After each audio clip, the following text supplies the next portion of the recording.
नमस्कार साथियों, आज करंट अफेयर के इतिहास का मूल अन्वेषण करना है।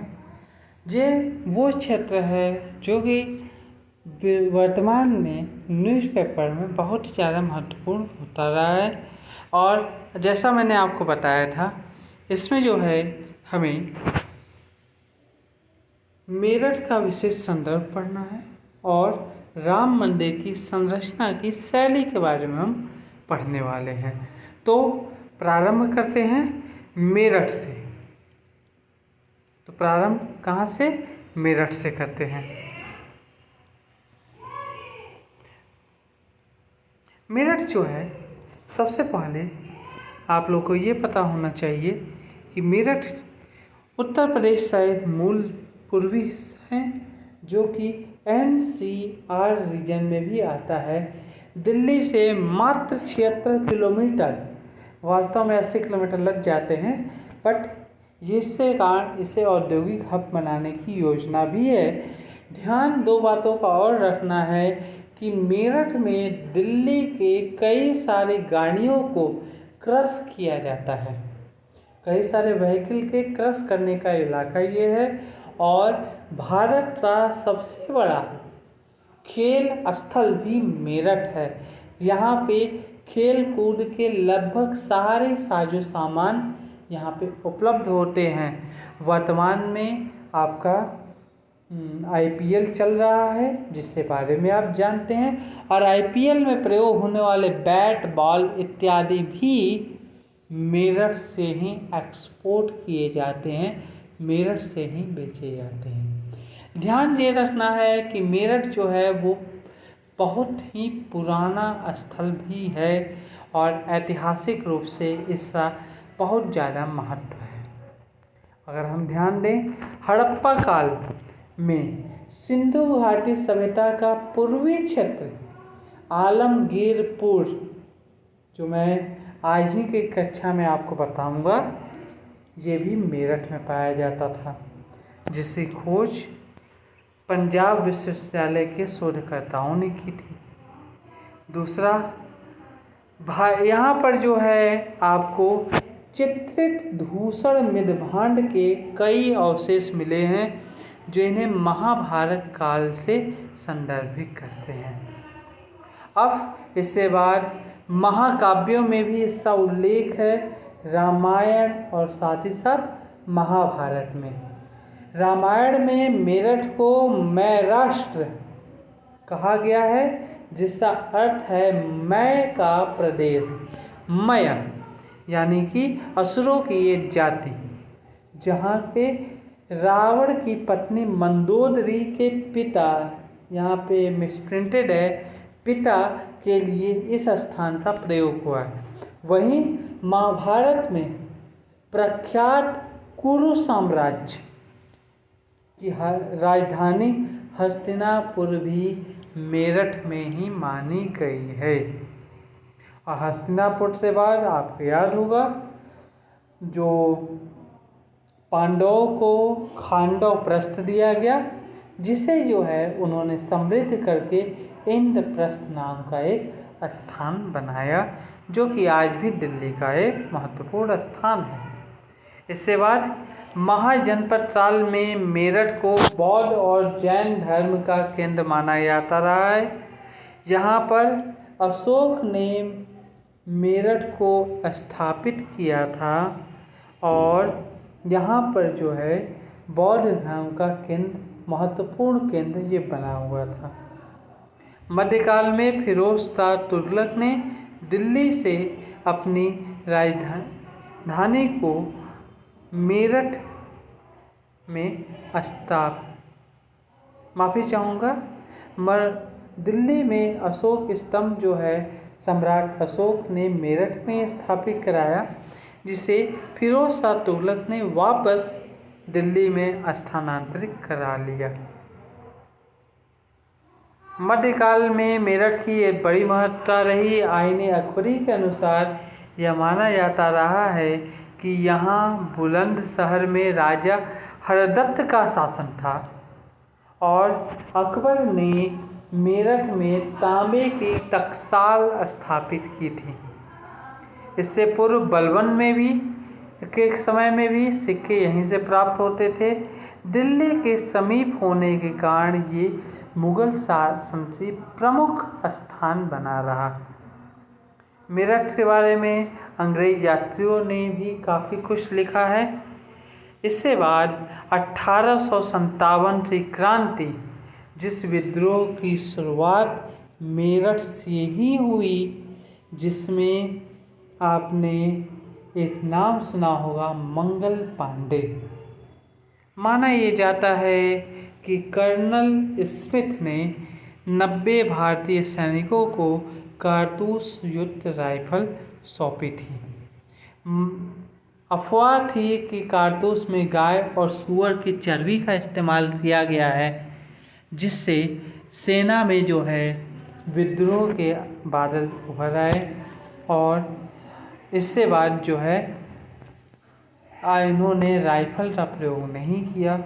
और इसका एक अन्य कारण भारतीय सैनिकों का भेदभाव भी था, जिससे बाद यहाँ से जो है एक नारा लगाया गया। चूँकि ये दिल्ली के बेहद शरीफ था, तो विद्रोह के जितने भी लोग थे ये पास में ही दिल्ली चलो के नारे के साथ दिल्ली की ओर बढ़ चले। हालांकि मंगल पांडे को जो है यहाँ पे फांसी दे दी गई थी। इससे बाद अंग्रेजी ब्रिटिश ईस्ट इंडिया कंपनी को हटा दिया गया और सीधा जो है भारत ब्रिटिश सरकार में चला गया।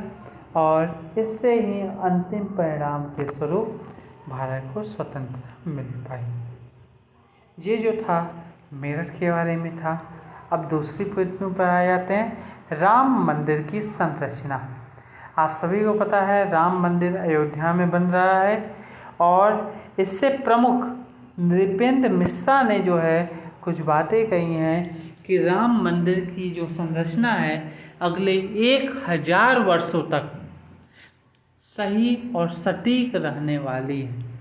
और निर्माण कार्य की बात की जाए तो सर्वोच्च न्यायालय ने इस विवाद से अंतिम निर्णय 2019 में दे दिया, जिसमें 2020 में मंदिर का शिलान्यास किया गया और मंदिर में गुलाबी बलुआ पत्थर का प्रयोग किया जा रहा है। निर्माण के लिए स्थापत्य शैली नागर को चुना गया है। नागर क्या है? उत्तर भारत में प्रयोग की जाने वाली मंदिर स्थापत्य शैली को नागर शैली कहा गया है। दक्षिण भारत के लिए द्रविड़ शैली का प्रयोग होता है, और इन दोनों के ही मिले जुले स्वरूप में बेसर शैली भी देखने को मिलती है।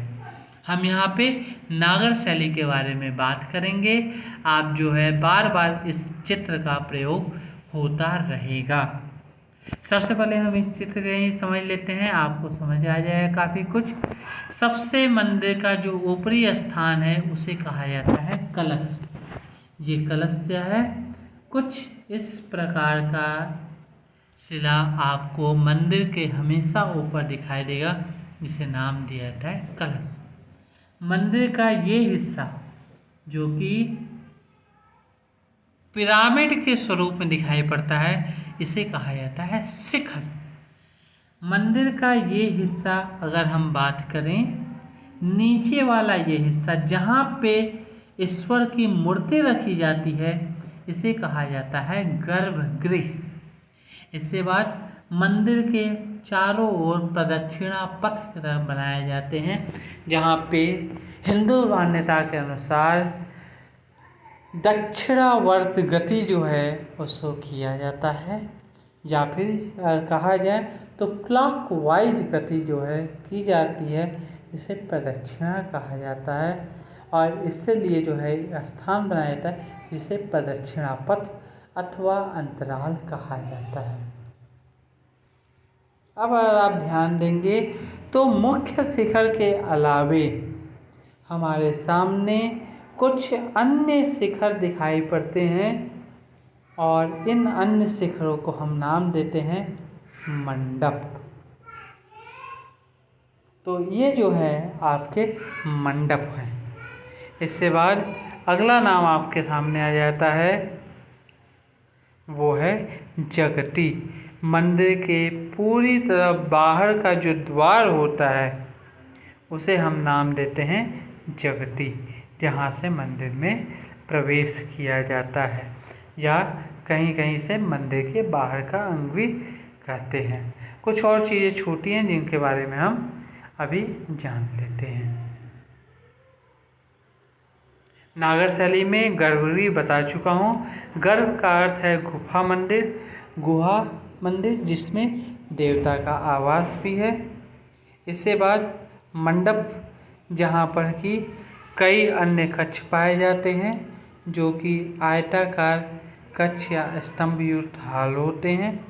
मंदिरों में कई मंडप हो सकते हैं जिन्हें मंडप, अर्धमंडप, महामंडप इत्यादि कहा जाता है, क्योंकि ये जो है आपका वो स्थान है जहाँ पर उपासक अपनी आराधना कर सकते हैं। शिखर हम बता चुका हूँ, पिरामिड काल से आकार की संरचना जिसे शिखर कहा गया है। आमलक, ये ध्यान दे दीजिए, मंदिर के ऊपर का ये जो आपका डिस्क के आकार की जो संरचना दिख रही है जिससे ऊपर कलश रखा जाएगा, तो नीचे वाली संरचना जो है वो कहलाएगी आमलक। इसके बाद कलश आपको बता चुका हूँ, ऊपर वाली संरचना। अंतराल, जहाँ पर कि लोग अपनी प्रदक्षिणा कर सकते हैं। जगती का प्रयोग बैठने एवं पूजा के लिए करते हैं।